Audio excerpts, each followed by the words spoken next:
Tiffany Shanee, and I am here with Ilauna Elston. As of now, we will have a conversation in regards to domestic violence as we are bringing awareness to domestic violence and mental health for the month of October.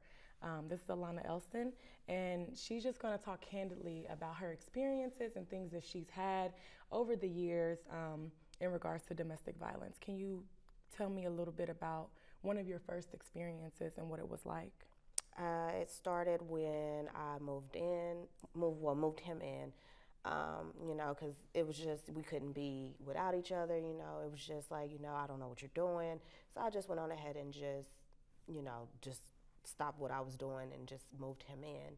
Okay. Once all of that occurred, then that's when everything just started trickling down from there. So do you feel like after it started to occur, we're talking about just domestic violence as far as physical abuse, or what kind of signs were you receiving? What did it look like for you? I didn't receive any other than the normal, going through the phone, looking at messages, even bugging the house, trying to see what I was doing when he was away. So that was a sign after it was all said and done. How did you find that out?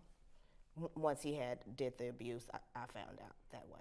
Okay, and when you say abuse, what did that look like? What was it? What exactly? Well, I had left because we got into a disagreement. I don't like to argue. I don't like to fight. Okay. I just left and walked away.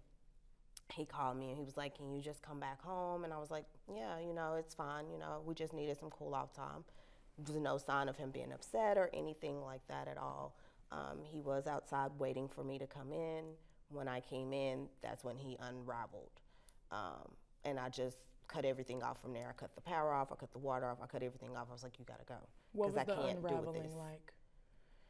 It was just a side I've not ever seen of him. So that's why I was like, "What's going on?" Okay.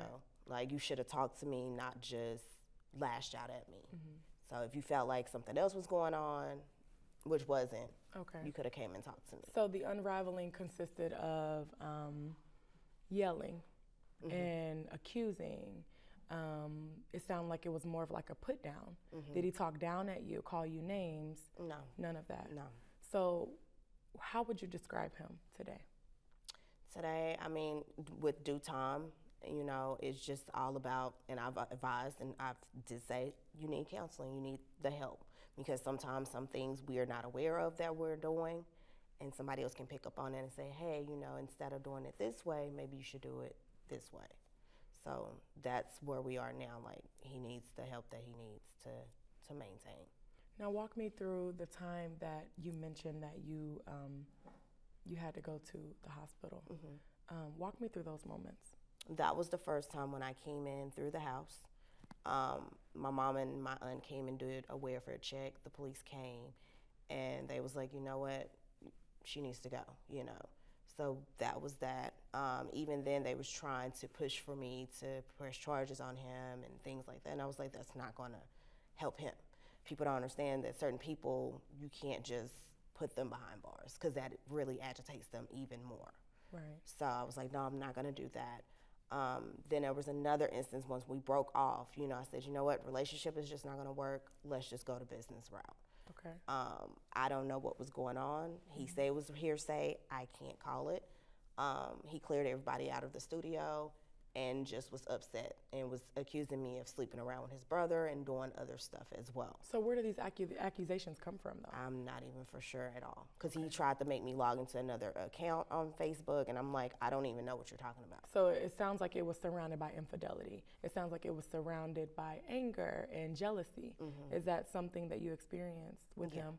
Now, as far as the day that you had to go to the hospital, what were the strikes? Did he strike you with a closed fist? Was it something that it was an object? Were you?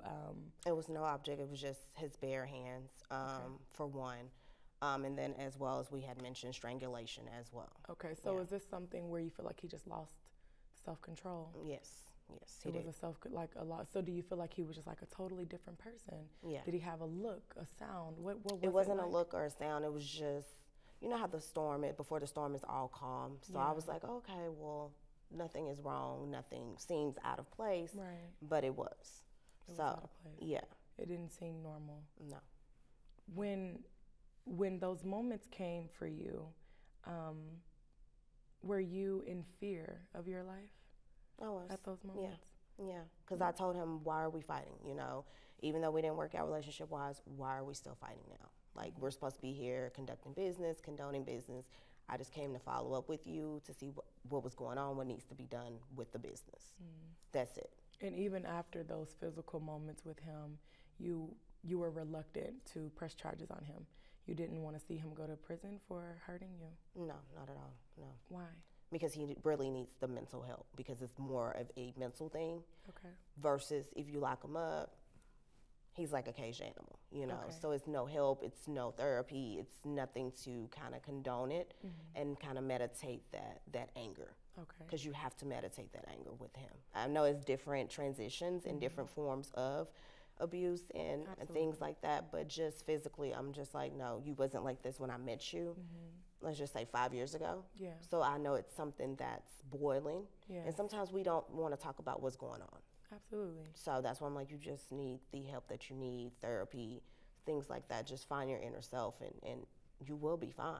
Do you feel like over time that you became a person that had to walk on eggshells around him, or you couldn't be yourself around him? What about friends and family coming around? How was that for you with him? I mean, no one wanted us to be together, for starters. As well as walking on eggshells. Like when we had the studio, I couldn't speak to nobody. I couldn't, you know, be out of my cage and be myself, speak to anybody, because it will be a self-check thing. So that's why I'm like, okay, you know what? I need to just break away from all of this. And you mentioned studio. Was he into music, or what was that like? Producing. He was a producer. Yeah. Okay. So did you go to the studio with him often, and he felt like you were interested in some of his friends or the people that were there? Like, what was that? He just wanted to control the situation. Okay. Yeah. And you mentioned an instant, a moment when you all were in the studio and he cleared it out. What was that like? It was just weird, because I'm like, you were working. Why now you want to clear? Yes. Like, what's going on? I just came to pick up the items that I bought and just call it a day. That was it. Not to come in here and try to put myself in harm's way. Yeah. Because I've already been warned. Yeah. So that's why I was like, no, I don't want to go down this route anymore with you. Okay. We are here with Ilauna Elston, and as of right now, we are talking about her experiences with domestic violence. And at this moment, we're just shedding light on domestic violence as October approaches. And she's just talking about things that she experienced with an ex of hers, with physical, also mental abuse and emotional abuse as well. Now, as an advocate, you have now broken away from this person, and you now speak freely about your experiences. So what does the outreach look like for you today to help other women in your previous situation? It's going, because I've found other people who have been in similar situations, but maybe a little bit worse. I know a lot of people say, well, it's just leave. It's not that simple just to leave sometimes. That's true. You may have kids that are tied into that relationship, other things that may be bounded together. So it's just not a simple, oh, we'll just go. It's other factors that you have to put into place and think about, money, time, where you're gonna go. You know, it's like protective, you know, you have to put that shield around you where that person cannot find you anymore.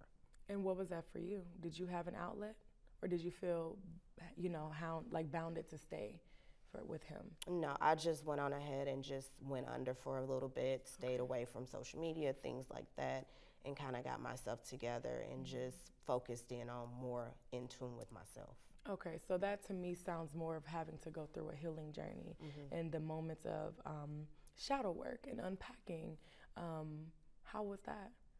It was good. It was good? Yeah. Do you feel like the moments of leaving that individual and finding self, did you feel like it was hard for you?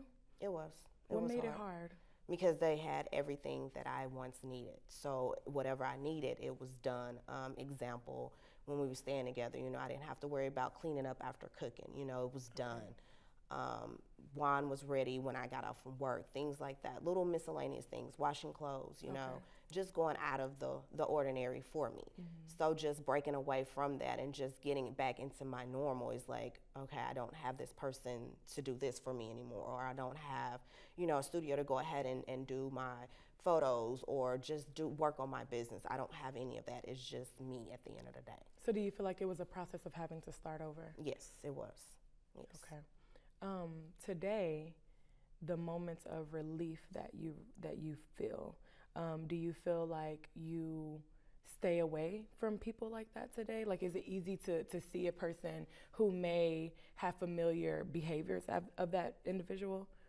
That's the thing, they don't show the behaviors, they don't show the characteristics. Okay. So even when or if I do meet someone, I'm fine, I'm okay. I don't want to keep going down that route of, you know, 2-3 years down the line, I'm back in this hole. Yeah. I don't want to keep going down it at all.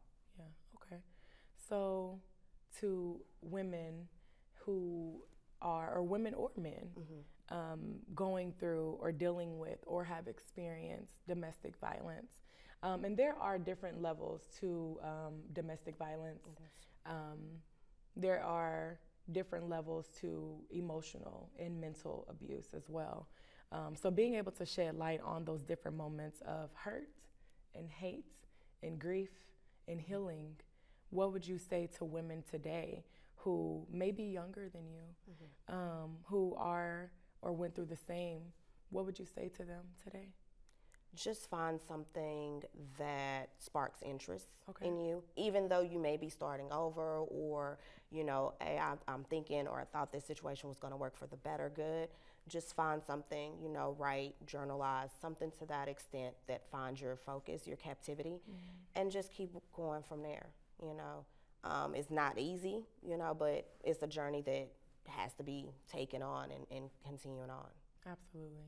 Well, thank you so much for your time, Ilauna. I really appreciate it. Again, this is Ilauna Elston. Thank you so much for your time.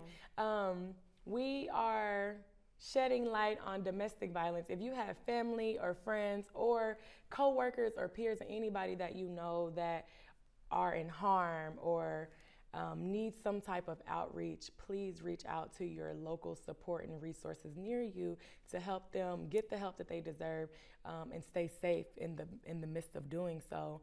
It is very important that if you have people in your life, because I've actually had friends that have experienced this, and trying to help them out of those situations are some of the hardest. They are some of the hardest things to do. But then also keeping them safe in the process. So I really appreciate your time and you coming in to speak with me today. You are so lovely. Give me a hug. Thank you so much. You're welcome.